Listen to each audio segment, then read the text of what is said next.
Hi everyone, here's what's bothering me today. It seems like there has been so much news that's happened recently that I have to talk about several things at once, even though it's not a Sunday sum up. We have Jeff Bezos going into space and then coming back and literally saying this wouldn't have been possible without all the people I exploited. And then there's that horrifying video of that 8-year-old girl saying, well, I knew what to do in this shooting at the baseball stadium because it was my second shooting. And she's an 8-year-old child in America. Like, what the fuck? And then there's the police crackdowns in LA, and there's the crackdowns in Toronto, Ontario. And there's also police crackdowns just about everywhere else. And it is just so exhausting. Not much more needs to be said about the Jeff Bezos story other than tax the bastard already. But it's also just so horrifying hearing an 8-year-old kind of just calmly shrug off her second shooting because, yeah, I knew what to do. It's been my second shooting. She's 8 years old. She is younger than my youngest sister. And she's already experienced 2 shootings and has done enough drills as an 8-year-old to know what to do and be calm. Like, what the fuck? And the police crackdowns in LA are from apparently some spa controversy where allegedly there was a huge case of misgendering and someone saying, oh, look, there's a man in the woman's room just swinging his meat stick around. And apparently that was all a bit, but that didn't stop the right wing from fostering outrage. And then there having to be a bunch of massive protests, which has resulted in the police crackdown. And here in Ontario, over in Toronto, we have the crackdowns against people trying to stand up for the homeless in Ontario. Because again, housing prices are skyrocketing. And the people who initially said, yeah, no, we're going to talk about and seriously consider defunding the police department here in Toronto. And no, we care about people and human dignity and respect. And yet here they are, brutalizing innocent homeless people, and those protesters who have the audacity to defend homeless people, they're clearing them out of parks and protests rather violently, I might add. And then the final cherry on top, there's this horrifying story I heard about this woman who was a paramedic making $17 an hour, and she quit that because her childcare expenses were $15 an hour.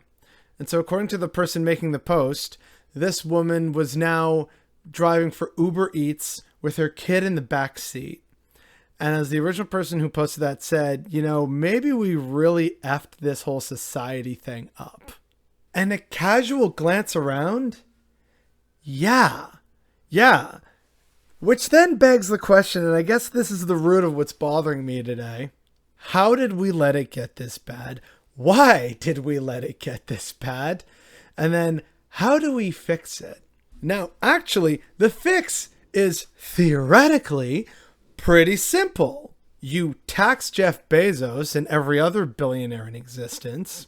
And by tax, I mean tax them into oblivion so they can't have their little space ego trips anymore. You actually get a handle on your gun problem and gun culture problem through a variety of means. And maybe, just maybe, we should actually elect people to municipal office who will follow through on defunding the police and following through on reforms and actions such as by Detroit Will Breathe, and see how they have managed to successfully file injunctions, restraining orders, or begin to meaningfully defund police institutions. In theory, that's all pretty simple stuff. But practically, no one in Congress, Democrat or Republican, is going to meaningfully tax the wealthy at the rate they need to. So, how do we tax the wealthy or put pressure for a tax to happen? Gun control in America cannot look like gun control in Canada or Australia or Japan because the culture and just the nature of guns and gun rights are fundamentally different. So what's the uniquely American solution that could actually solve the problem?